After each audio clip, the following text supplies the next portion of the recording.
Hello everyone, welcome to my first blog. তো আজকে ছিল আমার কলকার এক্সাম। আমি সকাল সকাল উঠে রেডি সেডি হয়ে বেরিয়ে গিয়েছিলাম এক্সামে যাওয়ার জন্য। তো দেখতেই পাচ্ছ আমি এখন রেডি হয়ে গেছি। এখন যাব আমি বাস স্ট্যান্ডে। আমার এক্সামটা ছিল আরামবাগে। তো এখন রেডি হয়ে আমরা বাসে উঠে পড়েছি।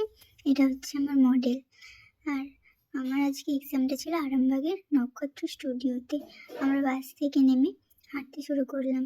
আমার কিছু ফুলের দরকার ছিল, সেজন্য আমরা যাচ্ছিলাম ফুল কিনতে। আর আমার এক্সাম সেহেতু আমার মনের মধ্যে খুব খুব ভয় ছিল। তো দেখতে পাচ্ছ এখন আমরা চলে এসেছি ফুল কিনতে। কিছু ফুলের দরকার ছিল, শ্যুটের জন্য ফুল কিনে নিলাম। তারপর ফুল কিনে দাঁড়িয়েছিলাম একটা বান্ধবীর জন্য, ওয়েট করেছিলাম, ও আসেনি বলে। এখন আমরা টোটোতে উঠে পড়েছি। এখন যাব স্টুডিওতে।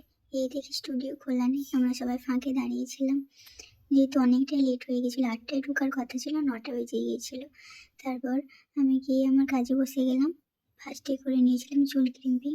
আর ওর চুলটা অনেকটা লেন্থটা বড়, সেই জন্য অনেক সমস্যা হয়েছে ক্রিম্পিং করতে। হাতে ছ্যাঁকাও খেয়েছি আমি অনেক। তারপর চুল ক্রিম্পিং হয়ে যাওয়ার পর আমি করে নিয়েছিলাম ফেস মেকআপ। তো ফেস মেকআপ কমপ্লিট হওয়ার পর আমি করেছিলাম আই মেকআপ।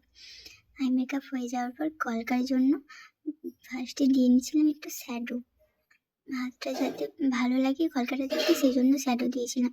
তো এখন দেখতে পাচ্ছ আমার একদিকের কলকাটা কমপ্লিট আর একদিকেরটা বাকি আছে।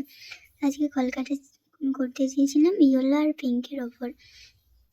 তো আমার হাত দেখে বুঝতেই পারছো কতটা স্লো চলছে আমার হাত। তো কলকাটা সারা হয়ে যাবার পর আমি এখন কালার দিয়ে নিচ্ছিলাম। তখন বেজে গিয়েছিল 2:30টার উপর। তখন আমি কালার দিচ্ছিলাম। জানি না কেমন হয়েছে, সবাই বলো কেমন হয়েছে। তো এটা হচ্ছে আমার ফুল লুক, দেখে বললো কেমন হয়েছে।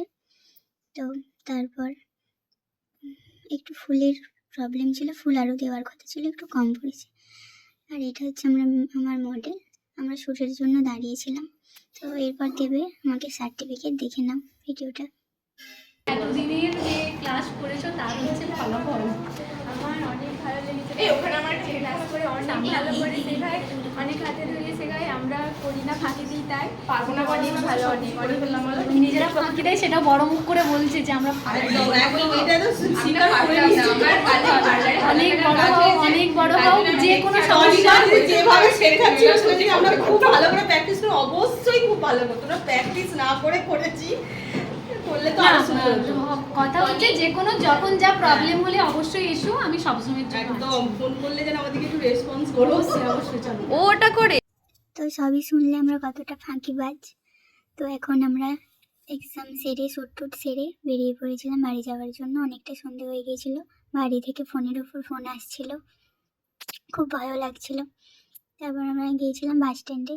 এই দেখো আমার মডেলের হাতে ফুল, মানে সিচুয়েশান যেমনই হোক ফুল ছাড়া যাবে না। তারপর বাস চলে এসেছিলো, আমরা বাসে উঠে পড়লাম। তো গিয়ে বসে পড়লাম। তারপর বাস ছাড়ার মুখে বসেছিলাম। তো আমি ফার্স্ট ব্লগ করেছি, জানি না কেমন কি হয়েছে, কেমন কি বলতে পেরেছি। তো কিছু ভুল ত্রুটি হলে ক্ষমা করে দিও। তো আজকের ব্লগটা এই পর্যন্ত। সবাই ভালো থেকো, সুস্থ থেকো, আর কেমন হয়েছে জানিও। বাই।